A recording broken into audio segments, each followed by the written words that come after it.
Well, ho, ho, ho, everybody. Christmas is here, the final day, the 12th day of Christmas movies. Oh my goodness, we made it. We're here. I didn't really know what I wanted to do for this because a lot of times, I have certain days like I want to watch certain Christmas movies, and I broke protocol with a few movies here and there. I tried to watch things that were a little out of the box, maybe things you wouldn't expect, maybe go recheck out some movies that I hadn't seen since I was a kid, One Magic Christmas, Prancer, some kind of left to center movies like, Krampus, Jingle All the Way. But today I figured we'd talk about a real classic and then a remake of a real classic. Today we're going to be talking about the 1966 animated cartoon How the Grinch Stole Christmas and the 2000 live action film starring Jim Carrey, also of the same name, How the Grinch Stole Christmas. It is the official live action version of the story. It even says Dr. Seuss's How the Grinch Stole Christmas. But before we get into that, let's take some time and talk about the cartoon, the one we all grew up on, the one that was on TV every year. I'm not sure if it is anymore. I have to imagine it is. I've been unplugged for so long. Like, I cut the cord probably in like 2014, 2015 maybe. No cable. And even before that, I never had my own cable or satellite or anything like that. I just wasn't really interested in it. I stopped kind of watching mainstream television for the most part, other than a few select things here and there, a few television shows and whatnot, like back in the early 2010, maybe 2009. As soon as I could get Netflix kind of like just streaming directly to my PlayStation 3 back in the day, I kind of just let all that stuff go. It just wasn't interesting to me anymore. So I don't even know. I'm not even sure if it's still broadcast every year. It's gotta be though, right? It's gotta be on there somewhere. Warner Brothers owns it, so I'm not sure. Not sure, honestly. Who knows? You tell me. Is it still on TV? Does it still play on TV every year? But yeah, so this is a Christmas staple, something I grew up with. I think like most people. And I hadn't seen it in actually a long time. I'd seen it. It's one of those things that ends up on. It's just like kind of on in the background. Maybe you don't pay super close attention to it because you've just seen it so many times when you're younger. You kind of take it for granted almost. But this year, because my son, who's now 3 years old, he's kind of old enough now to really engage with this kind of stuff. So it's been a lot of fun this holiday season, kind of watching things like Frosty the Snowman and Rudolph the Red-Nosed Reindeer. Santa Claus is coming to town, all the Baskin stuff, all the stop motion animation stuff. It's been awesome. It's been a lot of fun, kind of rediscovering and vicariously seeing these things through his eyes, So we actually sat down as a family and just kind of took the time for a half hour and watched it. Just sat there and watched it. Phones were away. Laptop was closed. Just sitting there having a nice Christmas moment for my family. And I guess I kind of forgot how awesome it was. Just the basics of it, the sentiment of the story. We can just start there. It's a really great, simple premise. It is truly about kind of the spirit of the season in a way that not all Christmas movies are able to this clearly communicate, because it's really about community, and it's really about charitability. It's about giving of yourself. It's about spending time together. It's about being nice to one another. And, the Grinch, he hates Christmas. He's got a chip on his shoulder. He hates these goddamn Who's. Oh, they're having fun and stuff like that while he's living up on a cold-ass mountain. But he misidentifies what Christmas is. He thinks it's just kind of I don't know what you call it, like an aesthetic, right? Kind of in the same way that Jack Skellington in Tim Burton's The Nightmare Before Christmas, he kind of does the same thing. He thinks it's just an aesthetic that you can just take away or you could copy. And what the best part of the story is when Christmas morning comes and the Grinch has stolen everything. He's taken all of their decorations, their ornaments, their presents. And it just doesn't affect the Who's. Like, the Who's they're kind of okay with it to a certain degree, right? Because they understand that Christmas is not about that stuff. It's just about each other.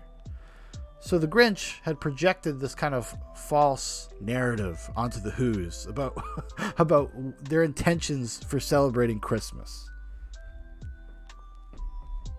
And he kind of comes to realize that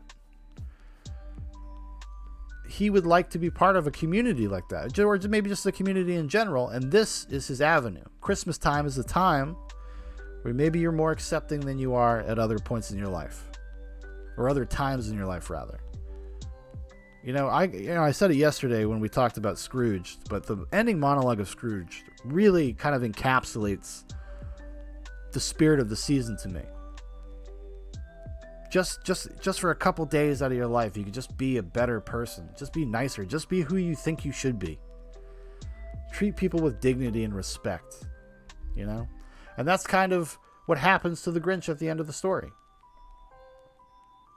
The Who's do not reject him. The Who's are happy to bring him into the community and to allow him to be part of their Christmas celebration. So it's so simple, it's so elegant, and I really, really enjoyed it this time. I think it's just, getting a little bit older, also, being married and having a kid, that definitely kind of underlines these sentiments. It puts it in bold text in my face about like kind of how important it is, because it's so easy just to get lost in your day-to-day grind and your own bullshit and your own narcissism or whatever. And if Christmas does anything, if it's worth anything, it's just reminding you that it's okay not to worry about that stuff for a little bit and maybe think about the people around you. Do something for somebody. It feels good to give gifts. It feels good to come together and share a meal and share your life with people. I think Christmas is a great time. Great time to remind everybody of that, right? Just see some of the technical stuff. Boris Karloff, does the job of the narrator and as the Grinch. Fantastic. There's a beautiful kind of melancholy and also menacing quality to his performance. It just hits the notes perfectly. Just so perfectly. Because it does feel like, in part, like a storybook being read to you, like you were being read a Dr. Seuss book, and also kind of cinematic. The animation, I guess if you wanted to make a complaint, quote unquote, is that the animation is dated. It's old.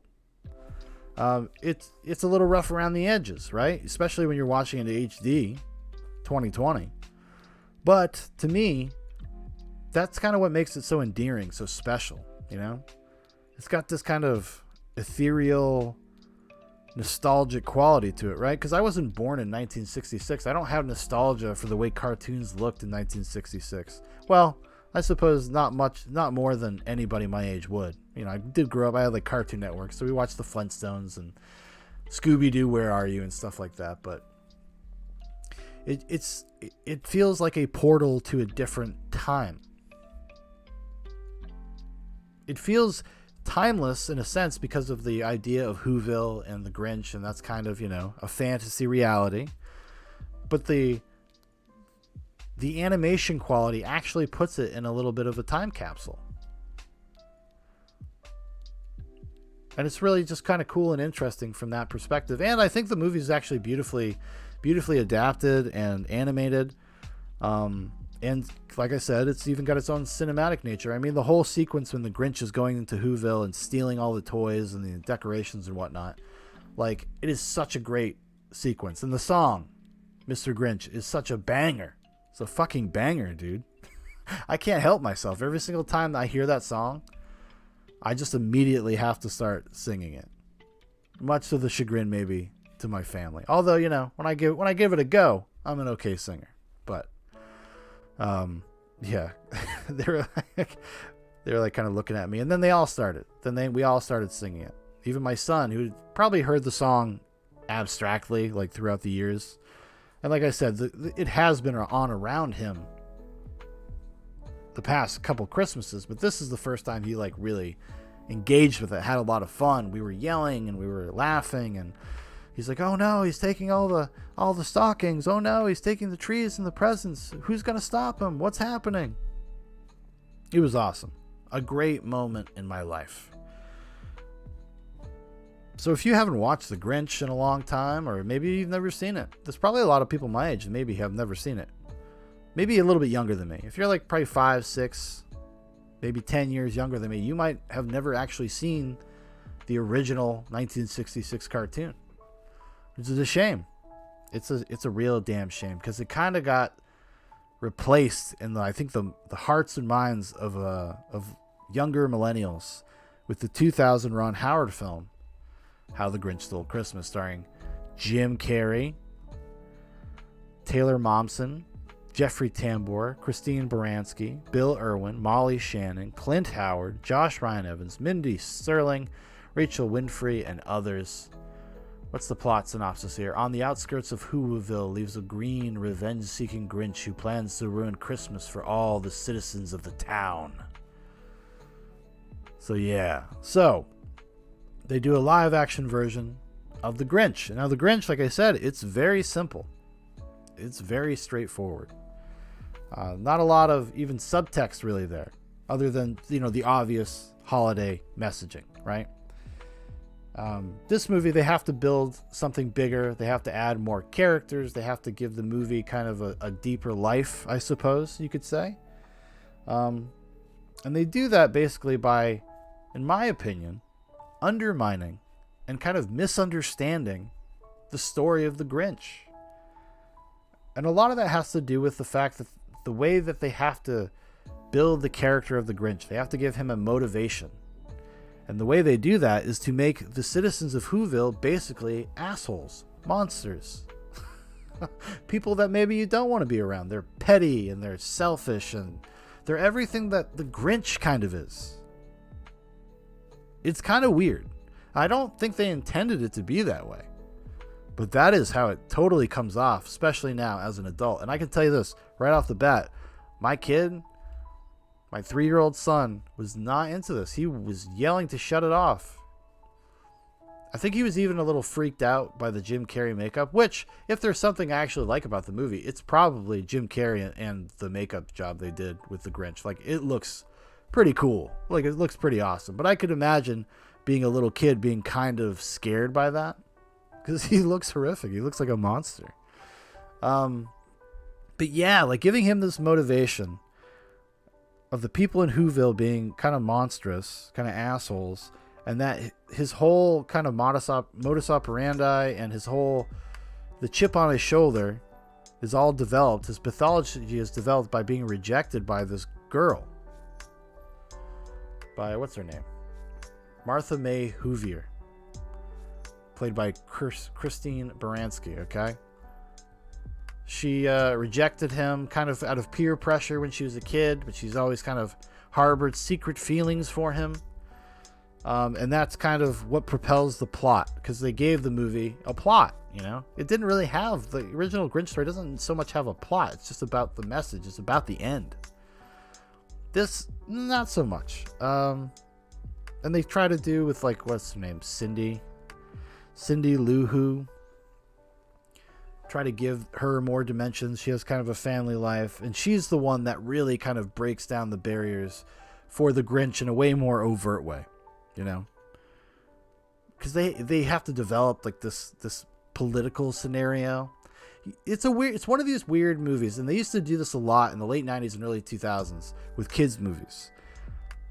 It would be tons of adult subtext in ways that, I mean, you could make that argument that's been happening since like the 80s at least, even with Disney movies, right?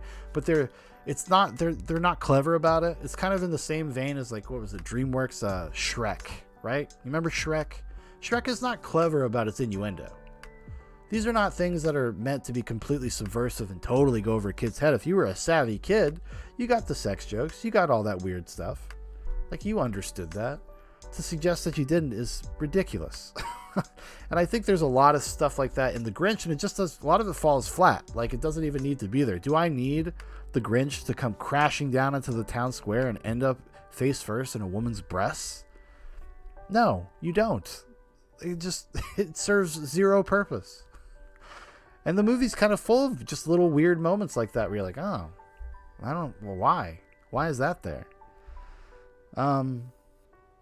Things I like about this movie, though. I think Jim Carrey's probably was the right choice for the Grinch. Granted, it feels a little overdone because a lot of the scenes with the Grinch are just Jim Carrey exhibition moments where he's kind of clearly improvising and doing kind of his shtick. And I don't have necessarily a problem with that. But it does feel like padding, and it does feel redundant at some point. Because even when they try to give like the Grinch a pathology or give him some sort of reasons for being the way he is, like it doesn't really do much to inform a lot of what happens with his character in terms of like his scenes, especially when he's like kind of by himself or just with one other character. And the movie also has I like the aesthetic of some of the movie. I think it's shot very oddly because they wanted to give it like this fairy tale fucking storybook look. So it has almost like this blurry filter on it.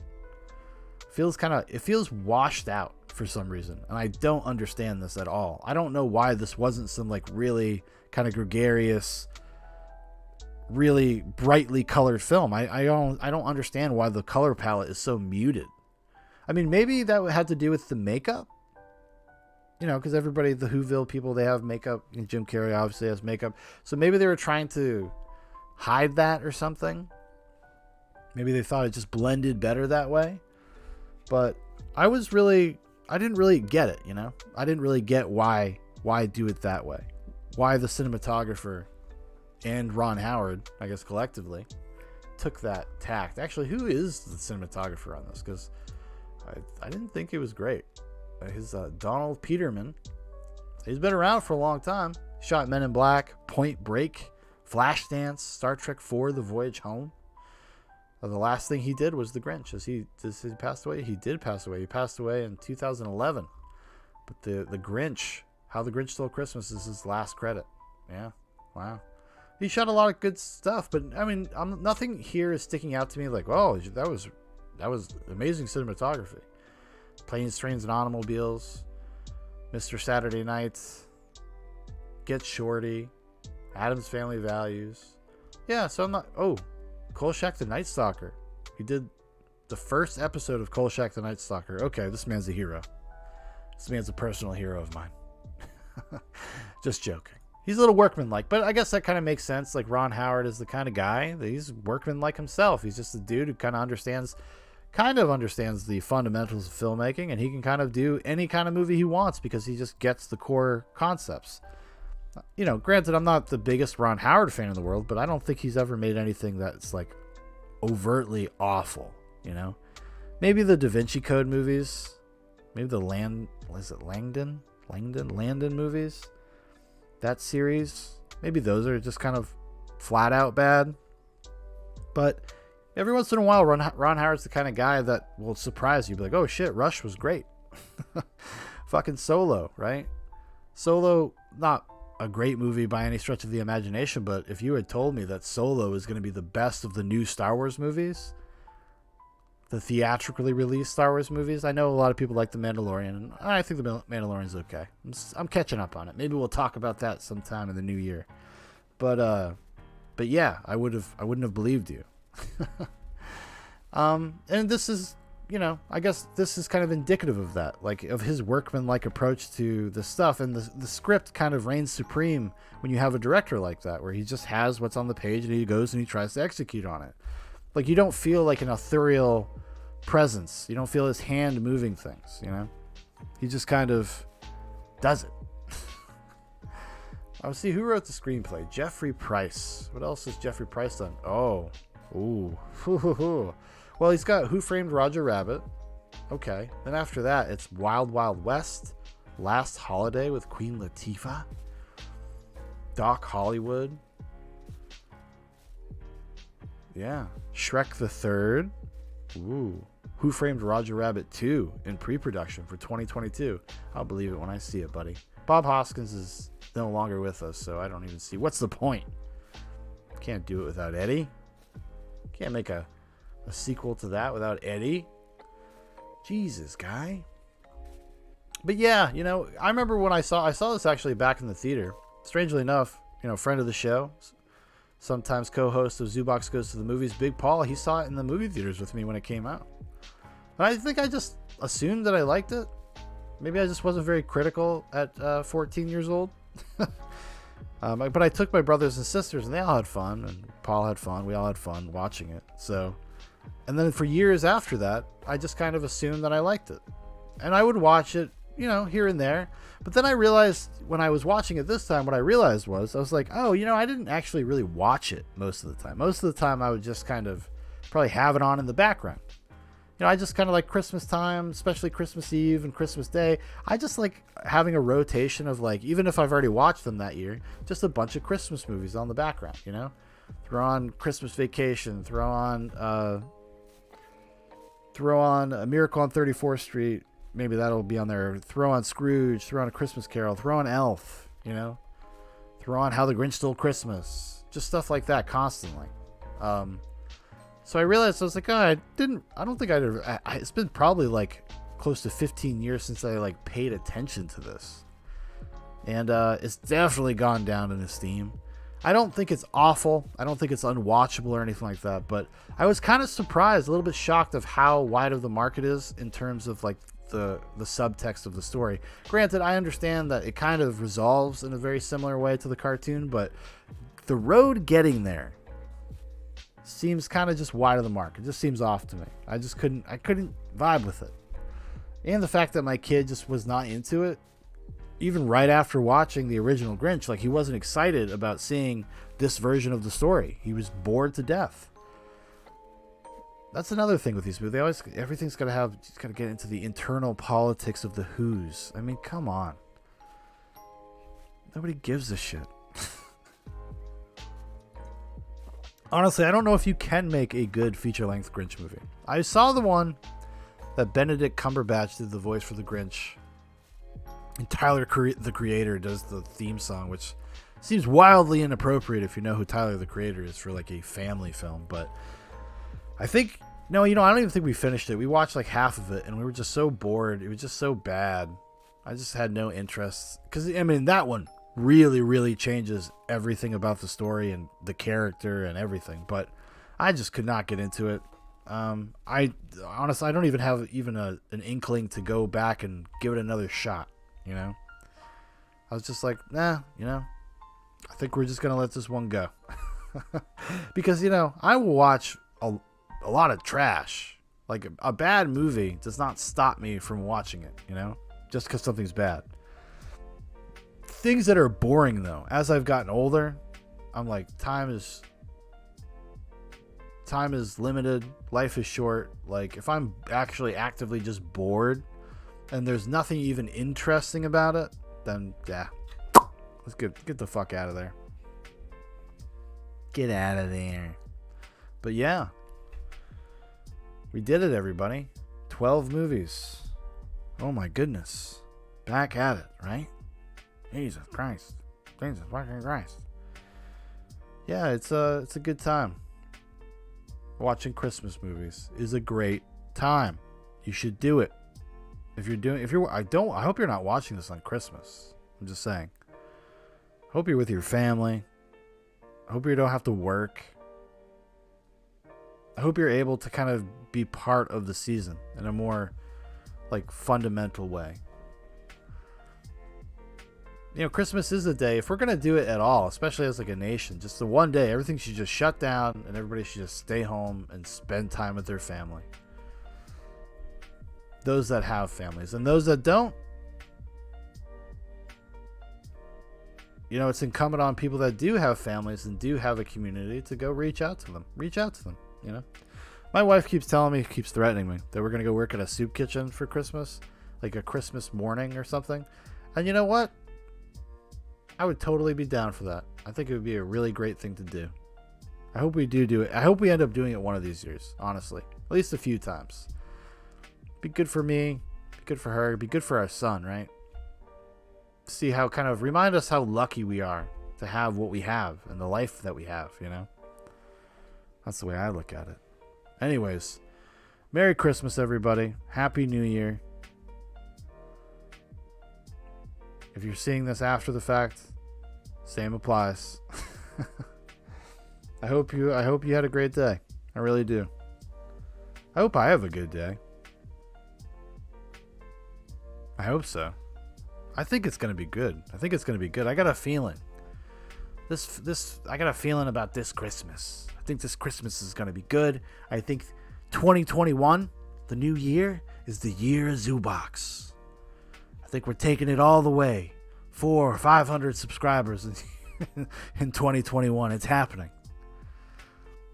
All right, everybody. Thank you so much for watching. Thank you for listening. As always, I really do appreciate it. I really appreciate people stopping by, checking out the videos. It's been a fun year. We've been doing Zoobox for about a year and a half.